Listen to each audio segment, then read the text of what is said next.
Bonjour chers téléspectateurs, merci d'être encore au Club 700. Bonjour pasteur. Avec le même plaisir, merci. Bonjour à toi aussi. Et bonjour à eux tous. Pour nous, c'est toujours un réel plaisir de savoir que vous êtes là présents et nombreux dans votre émission du Club 700. Je suis le pasteur Raymond Kofi. Et je suis Massi Domingo. Nous avons une émission formidable pour vous aujourd'hui. Pas seulement formidable, mais merveilleuse, Massi. Ok. Voilà. Séduit par la vie des boîtes de nuit, Kevin commença d'abord par vendre de la drogue et par la suite d'en prendre lui-même. Sa dépendance sur la drogue le poussant un jour à commettre un crime qu'il allait regretter. Qu'est-ce qui s'est passé? Eh bien, suivons. Kevin Kemp était un musicien prometteur des boîtes de nuit à Los Angeles. Cette vie me séduisait, j'ai commencé à vendre de la drogue et à gagner de l'argent. Par la suite, je suis devenu mon meilleur client. Je fumais ma marchandise et mes profits, et à partir de là, ça a été la dégringolade. Sa vie de drogué le poussa à prendre une décision très mauvaise. Entrer dans une maison par effraction et cambrioler l'homme qui habitait là. Nous étions bourrés, et pour avoir plus d'argent, nous sommes allés chez cet homme. Kevin montait la garde à l'extérieur pendant que son acolyte agressait l'homme à l'intérieur. Par la fenêtre, j'ai vu qu'il se battait dans la maison, puis j'ai vu l'homme tomber. Ensuite, nous sommes partis. Plus tard dans la nuit, Kevin retourna sur les lieux afin de voir ce qui était arrivé à l'homme qu'ils avaient volé. Arrivé sur place, il le retrouva mort. Il appela la police et s'enfuit. Cependant, la police le trouva et lui posa quelques questions. Ils m'ont demandé « Que s'est-il passé ?» Je ne savais pas, je n'étais pas là. Votre histoire ne colle pas.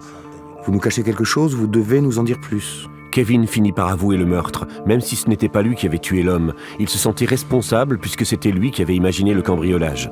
J'avais l'impression que c'était ma faute, et c'était ma faute. Si j'avais pas parlé de lui, rien ne serait arrivé. Il serait toujours en vie aujourd'hui si j'avais rien dit. Kevin fut reconnu coupable de meurtre au 2e degré et condamné à perpétuité. J'allais passer le restant de ma vie en prison. Comment allais-je tenir? Brenda, la petite amie de Kevin, était bouleversée. Ils avaient 2 enfants et elle allait devoir les élever seule. Je pensais qu'il ne reverrait jamais la lumière du jour. J'étais très inquiète au sujet de sa survie et des enfants qui allaient grandir sans leur père. Je pensais surtout à mon fils. Lorsque la sentence a été prononcée, elle est venue me dire « Si tu dédies ta vie à ton fils et à moi, je serai avec toi aussi longtemps que je peux. » Brenda et Kevin se marièrent dans la salle d'attente d'une prison. Mais la vie de la prison était dure pour se condamner de la première fois. Je me sentais vraiment mal, je n'avais plus aucune valeur. Dans ses luttes quotidiennes derrière les barreaux, un étranger vint le visiter et lui dit que Dieu pouvait lui pardonner son crime et changer sa vie.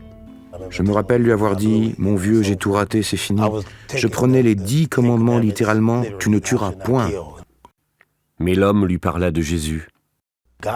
Dieu te pardonnera pour cela, Dieu te pardonnera. Il nous pardonne de n'importe quoi si l'on se repent et on lui confesse la chose.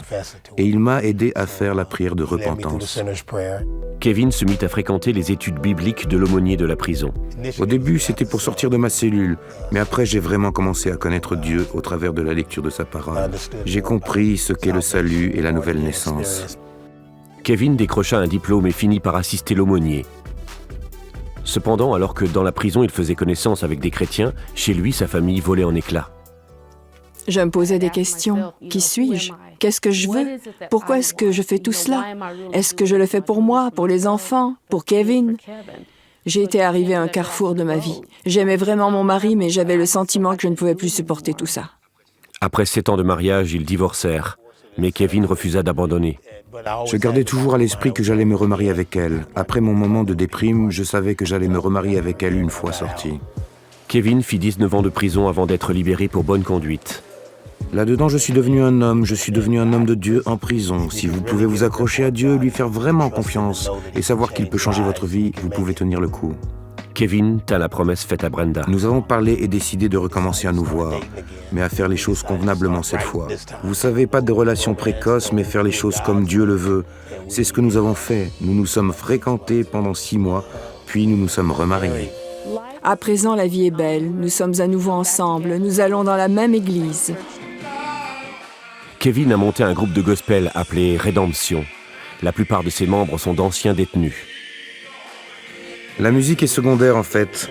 Le but est de devenir des hommes de Dieu et de comprendre ce qu'est un disciple. Ce que Dieu m'a fait comprendre dernièrement, c'est que les hommes doivent être des disciples. Kevin a pratiquement passé la moitié de sa vie derrière les barreaux, mais il est reconnaissant pour cette seconde chance. Il a sauvé ma vie. Je pense que lorsque j'ai été envoyé en prison, j'ai été secouru. Je n'ai pas été arrêté, c'était plutôt Jésus qui venait à mon secours. Il m'a sauvé la vie. Le jour où je suis allé en prison, j'ai été sauvé, car Jésus m'a trouvé là-bas. Oui. Il m'a délivré. On dirait que certaines personnes, il faut souvent les moyens plus difficiles pour comprendre les leçons. Mais ce que je dis aussi, c'est que lorsque tu fais un choix, ou tu fais certains choix dans la vie, il faut t'attendre à des résultats des choix que tu as faits. 19 ans en prison, marié en prison, divorcé en prison, se remarier ensuite. Soit on a une oreille trop dure pour comprendre les leçons de Dieu, mais il vaut mieux comprendre tard que jamais. Il a payé très cher. Oui, il a payé très cher, mais il a compris finalement qu'il ne peut pas s'en sortir sans le Seigneur. Et surtout quand on a fait ce choix d'une telle vie, où est-ce qu'on va aboutir? C'est ça la question. Où est-ce qu'il devait aboutir? C'est très difficile, les amis. Lorsque vous faites un choix dans la vie, ou certains choix dans la vie, il faut toujours s'attendre aux résultats. Ces résultats peuvent être négatifs ou positifs. C'est à vous de choisir. Mais comment continuer? Ne nous quittez pas. À tout de suite.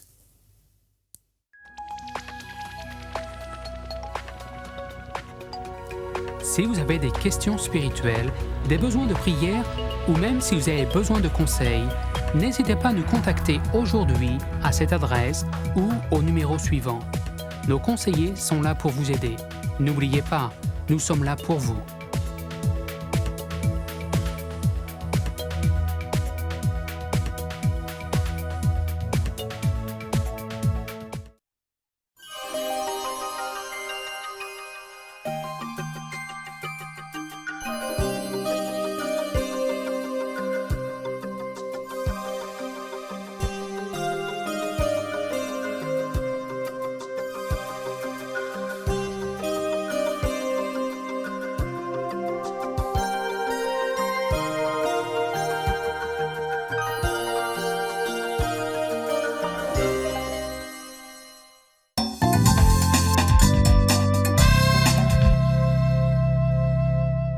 Bienvenue de nouveau au Club 700.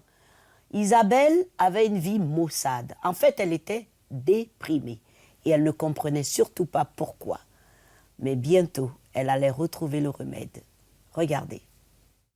Je priais Marie parce que je pensais qu'en tant que femme, elle me comprendrait mieux, puisque moi j'étais une femme aussi. Mais toutes les supplications du monde n'arrivaient pas à délivrer Isabelle du désespoir qui grandissait en elle. Née dans une famille catholique, Isabelle avait pourtant religieusement suivi les enseignements de l'Église. J'ai suivi assidûment donc, le catéchisme. Tous les mercredis, on allait au catéchisme dans notre paroisse, ce qui m'a donné les bases un petit peu, connaître ce que Dieu est, enfin, ce que Jésus nous avait enseigné. Et c'est vrai que j'étais assez marquée par tout ce que j'ai entendu. En tant que jeune adulte, Isabelle s'engagea avec grand enthousiasme dans l'Église catholique pour devenir monitrice d'enfants. Son but était d'apprendre aux enfants à connaître Jésus à travers diverses activités. Ceci marqua pourtant le début d'une révélation étonnante. Petit à petit, j'ai réalisé que ce que je faisais, tout compte fait, je le faisais sans conviction. Cette introspection fut suivie par une découverte encore plus choquante. Et je me suis rendu compte que si on ne connaît pas personnellement nous-mêmes Jésus, on ne peut pas le faire connaître aux autres.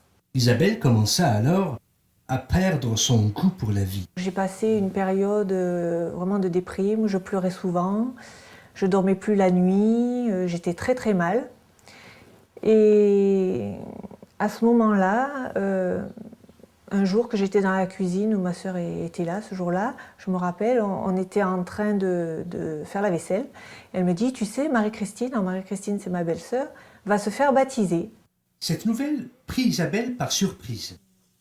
Comment sa belle-sœur, qui s'était engagée dans le communisme et qui n'avait jamais été d'une nature particulièrement religieuse, allait se faire baptiser? Et là, j'ai pas compris. Je dis, mais comment elle va se faire baptiser quoi? Pour moi, c'est quelque chose de nouveau, quelqu'un d'adulte qui se fait baptiser, je comprenais pas ce que ça voulait dire. Mais sa belle-sœur lui expliqua comment Jésus avait guéri son bébé en réponse à la prière d'un chrétien. Elle lui donna un livre de Catherine Kuhlman Ce qu'elle ait lu l'a surpris.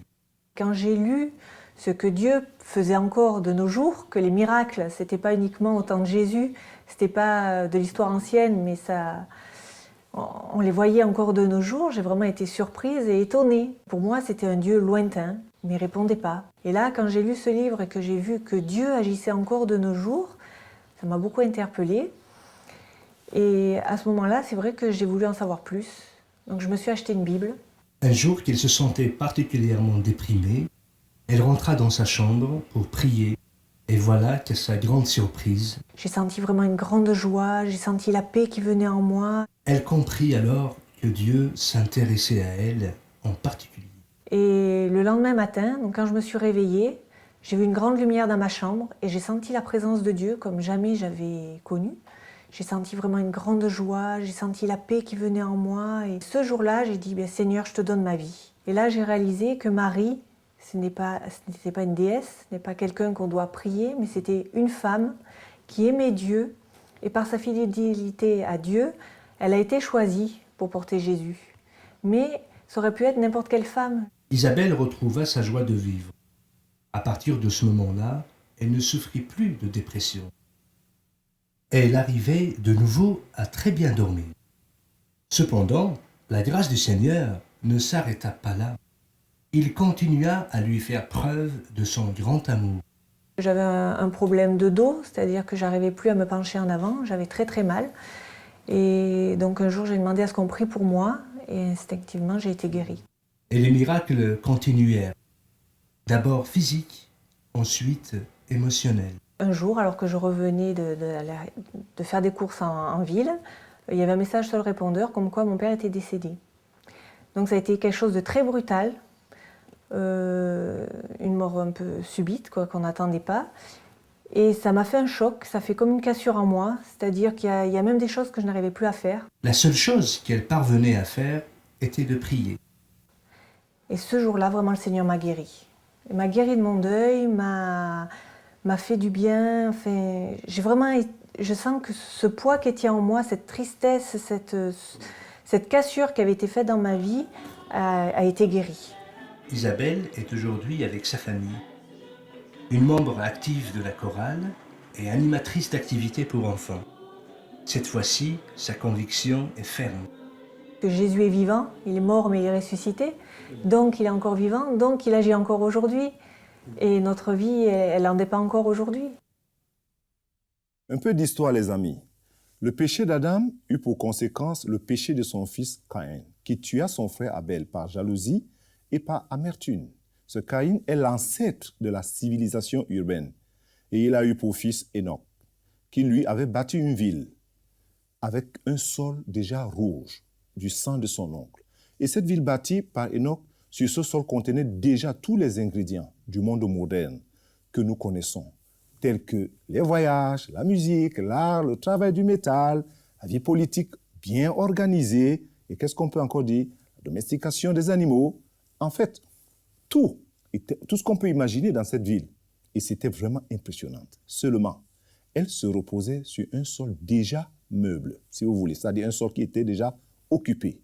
Ainsi, des choses comme la violence, le meurtre, l'immoralité se développèrent au fur et à mesure que l'État tentait de prendre la place de la famille comme premier centre d'intérêt. Et aujourd'hui encore, la même question doit se poser. Sur quoi sommes-nous en train de bâtir? Et pour qui? La Bible, la parole de Dieu dit, Dieu promène ses regards sur toute la terre afin de porter son secours et son aide à tous ceux-là qui le cherchent, ceux qui ont vraiment besoin de lui.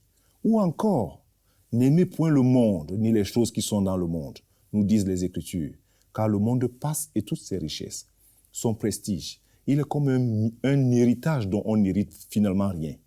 Il n'y a aucun héritage certain là-dessus. Lorsqu'on regarde notre vie aujourd'hui, on se pose peut-être les questions. Tout ce que nous vivons aujourd'hui vient d'où?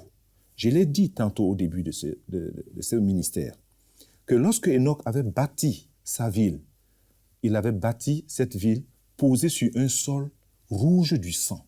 Ce que nous vivons aujourd'hui n'est pas étrange pour Dieu. L'homme a cherché ce qu'il a créé. Mais il y a une solution. Et la solution, c'est Christ. C'est pour ça qu'il est venu. il a versé un autre sang, plus puissant que le sang d'Abel, nous dit la Bible. Le sang d'Abel criait vengeance et le sang de Christ crie pardon. Tu peux recevoir le pardon de Dieu maintenant en venant tout simplement à Jésus et de dire au Seigneur, dans mon cœur, Seigneur, je veux te recevoir comme mon Seigneur et mon Sauveur personnel. Je veux recevoir ton pardon. Pardonne-moi tous mes péchés. Et nos péchés, Dieu les connaît. Il connaît tout, il connaît tes péchés. Même ce que tu essaies de cacher, tu peux le cacher à l'homme et pas à Dieu. Viens dans mon cœur, Seigneur, et change ma vie. Il va le faire. Il va le faire. Et je voudrais que tu pries aussi en disant, Seigneur, délivre-moi de ma haine. Délivre-moi de ma dépendance.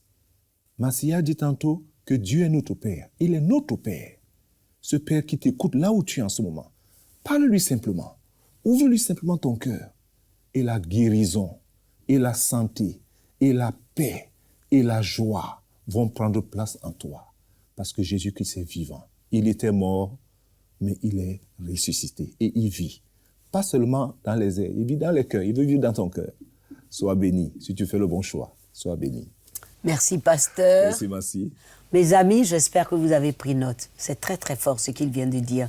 Ne nous quittez pas tout de suite.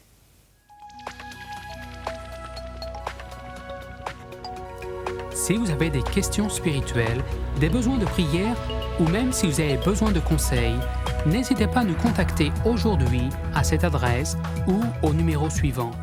Nos conseillers sont là pour vous aider. N'oubliez pas, nous sommes là pour vous.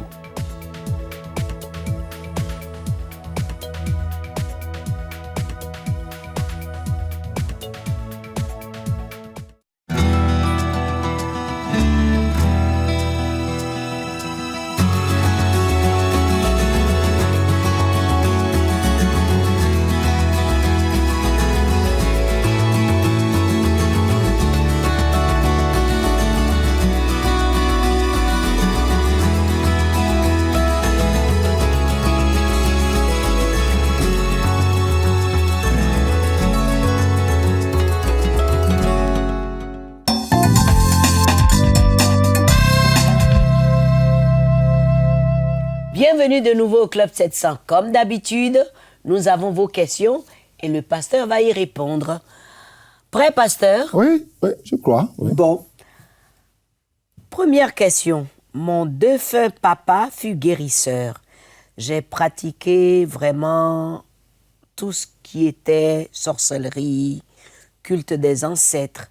Et je suis même allé dans les lieux sacrés. Ai-je encore une chance dans la vie? Oui, Massi, pas seulement lui, mais tous ceux-là qui sont passés par ce culte des ancêtres ou qui ont vu les choses de la sorcellerie ou bien l'occultisme, aussi loin que la malédiction est partie, aussi loin que la bénédiction arrive là-bas. Amen. Le sang de Jésus est puissant pour délivrer et pour guérir, mais aussi un mot à ceux-là qui pratiquent ou bien qui ont touché à ces genres de choses.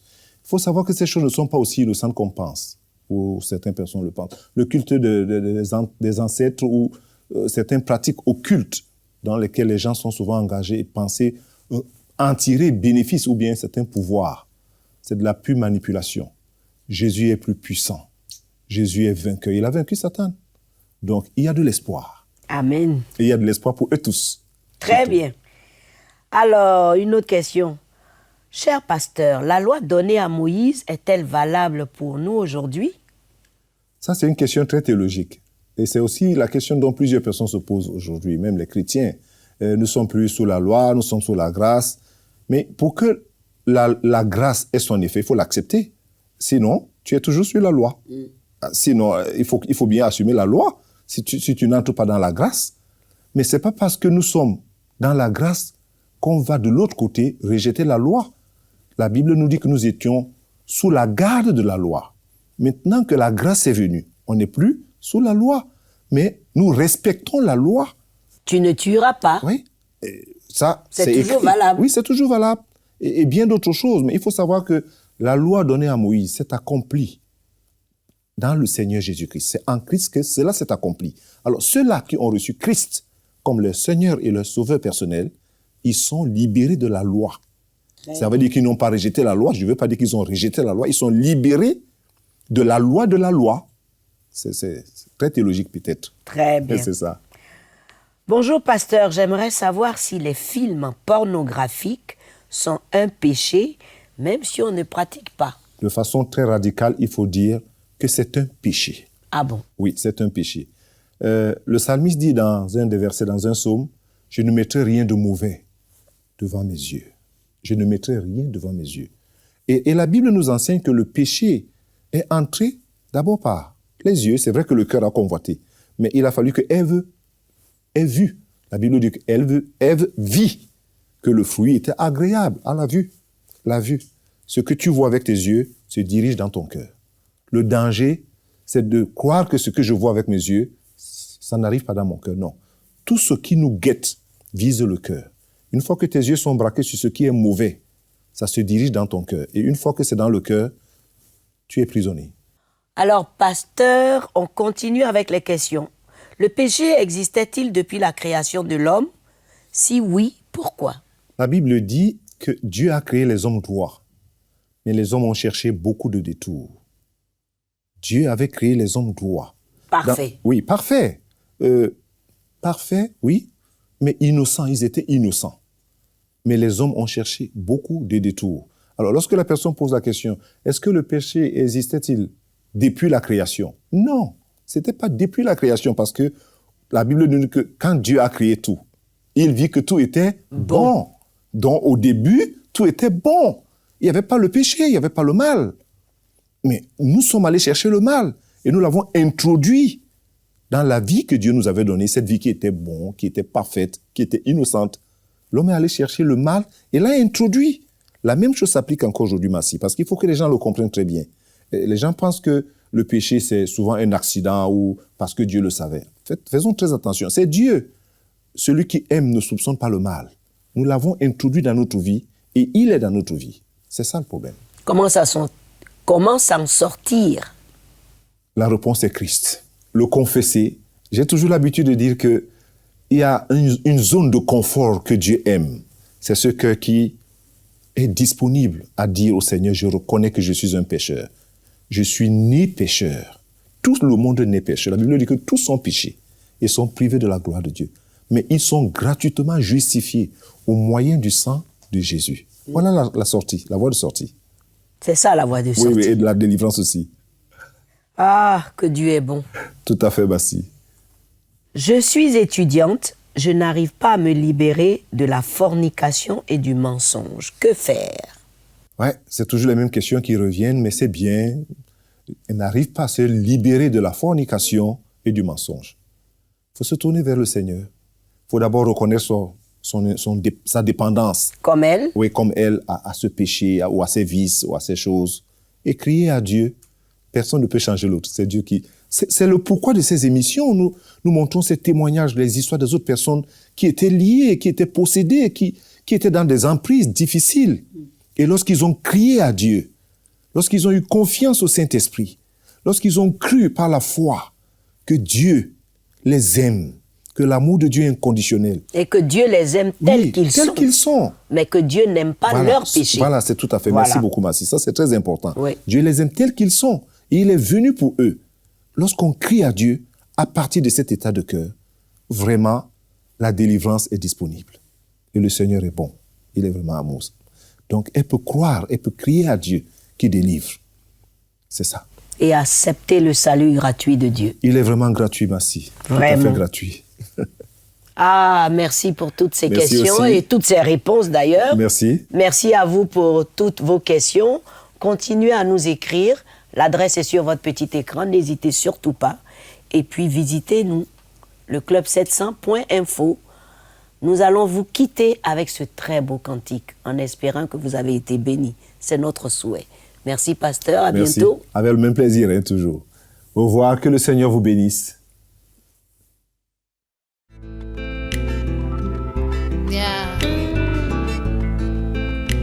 I want to talk about my man.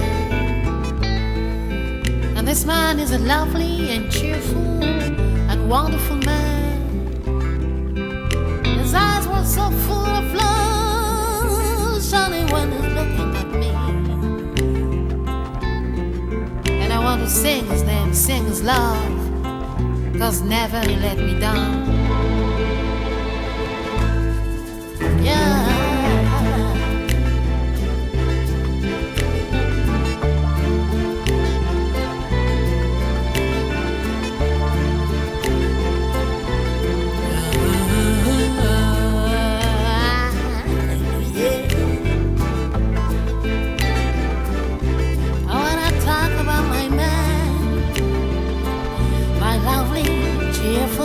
And wonderful man, yes, my man, yeah.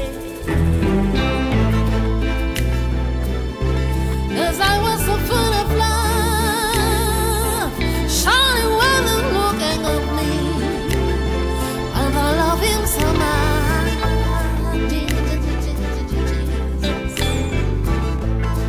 And I, the African lady, I want to say it and say it again in my mother-in-law, in mother tongue. So listen to this. I'm talking about peace and love and grace that we have with Jesus Christ, the Son of God.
Never shall I